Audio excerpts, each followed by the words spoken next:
बिस्मिल्लाहिर्रहमानिर्रहीम। अस्सलाम वालेकुम नाज़रीन, जैसा कि आप जानते हैं कि दुआ ज़हरा केस को सोशल मीडिया पर अजीब व गरीब तरीक़ा से डिस्कस किया जा रहा है। इंतहाई गलत बात है कि आप किसी भी केस को अपने व्यूज़ बढ़ाने के लिए अजीब व गरीब तरीक़ा से डिस्कस करें।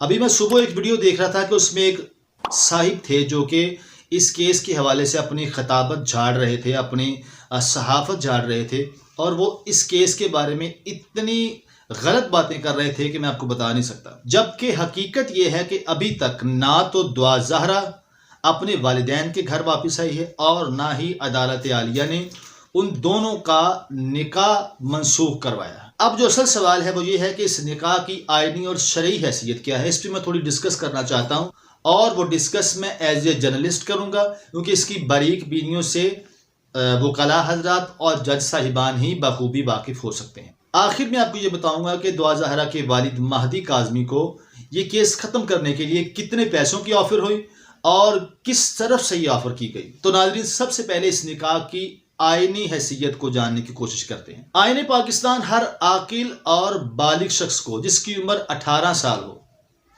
उसको अपनी मर्जी से निकाह करने की, शादी करने की इजाज़त देता है। रोज़ाना की बुनियाद पर इस तरह के मुकदमात अदालतों में पेश होते हैं। वहाँ कोई ना कोई लड़का, कोई ना कोई लड़की आते हैं और आके अपना निकाह करते हैं। चूँकि इसकी कानून में गुंजाइश मौजूद है, इसलिए ये बात गलत भी नहीं, क्योंकि बहरहाल हर इंसान की पसंद नापसंद उसका ज़ाती मामला होता है। कुछ लोगों ने खाम खा में इस केस को मजहबी रंग देने की भी कोशिश की है। अब जबकि आईन पाकिस्तान भी यही कहता है, शरीयत भी यही कहती है, फिर आखिर क्या वजह है कि इस केस को इतना तवील किया जा रहा है? क्योंकि लड़की ने भी कितनी बार बयानात दे दिए हैं कि वो अपनी मर्जी से अपने घर से आई है और उसने अपनी मर्जी से निकाह किया। असल मसला ये है, जो दावा मुद्दई पार्टी ने यानी दुआ के वालिदैन ने किया है, उन्होंने ये कहा है कि उनके मुताबिक लड़की को अगवा किया गया है, वह अपनी मर्जी से नहीं गई।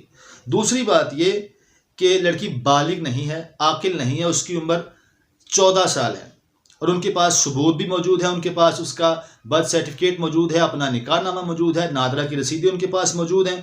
तो फिर यही असल वजह है जिसकी वजह से सुप्रीम कोर्ट ने वालिदैन की दरख्वास्त पर एक बार फिर दुआ ज़हरा की उम्र का टेस्ट करने का हुक्म जारी किया है। याद रहे कि इससे पहले भी दुआ ज़हरा की उम्र के टेस्ट हुए हैं, उसकी हड्डियों के टेस्ट हुए हैं। उसमें उसकी उम्र तकरीबन 17 साल तक बताई गई है, मगर दुआ के वालिदैन इस रिपोर्ट को मानने के लिए तैयार नहीं। वो कहते हैं कि रिपोर्ट सरासर गलत है। हम चूँकि उसके वालिदैन हैं और हम जानते हैं कि हमारी बच्ची कब पैदा हुई, और वो ये भी कहते हैं कि ये जो जितने भी बयानात दुआ ज़हरा ने दिए हैं वो उससे बज़ोर ताकत दिलवाए जा रहे हैं। ये गैंग है, ये माफिया है जो कि उनकी बच्ची को डरा धमका कर उससे बयानात ले रहा है। नाज़रीन, ये वो उस केस की कहानी थी जो मैंने आपके साथ शेयर की है। कुछ लोग यहाँ पे ये भी कहते नजर आ रहे हैं सोशल मीडिया पे, जितना इस केस को अहमियत दी जा रही है इससे बहुत कम अहमियत निमरा काज़मी के केस को दी गई।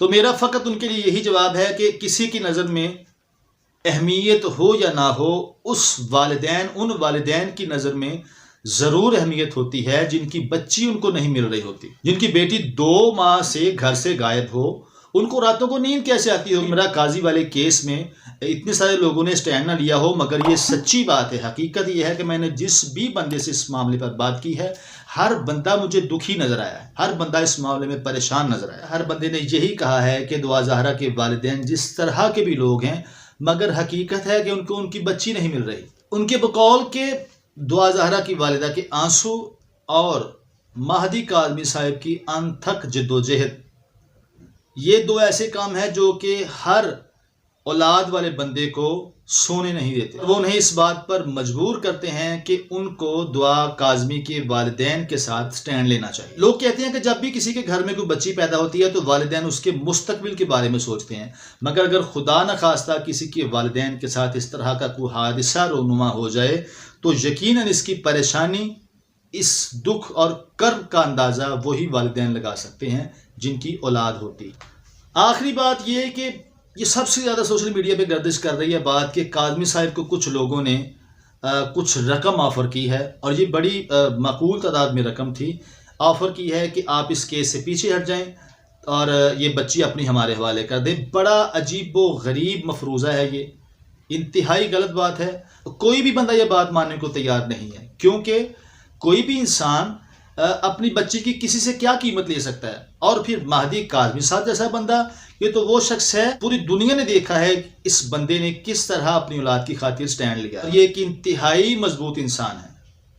मेरी तमाम उन लोगों से गुजारिश है कि खुदारा अपने व्यूज के चक्कर में, अपने सब्सक्राइबर्स के चक्कर में इस तरह किसी की इज्जत ना उछालें। आप किसी की इज्जत का ख्याल करेंगे तो कल आपकी इज्जत का भी ख्याल किया जाएगा। ये हकीकत है कि ये केस, दुआ ज़हरा केस, हमारे मुस्तकबिल का तयन करेगा कि आइंदा हमने किस तरफ जाना है। इस केस का फैसला ज़रूर ये तयन करेगा कि हमने आइंदा किस तरफ जाना है और हम बहसीयत कौम अब हमारा रास्ता कौन सा है। वीडियो पसंद आ गई है तो उसको लाइक कर दें, चैनल पर नए हैं तो सब्सक्राइब करें। हम इस हवाले से आपको मज़ीद अपडेट करते रहेंगे। बिलाल अनवर को इजाज़त दीजिए। अल्लाह हाफिज़। पाकिस्तान पाइंदाबाद।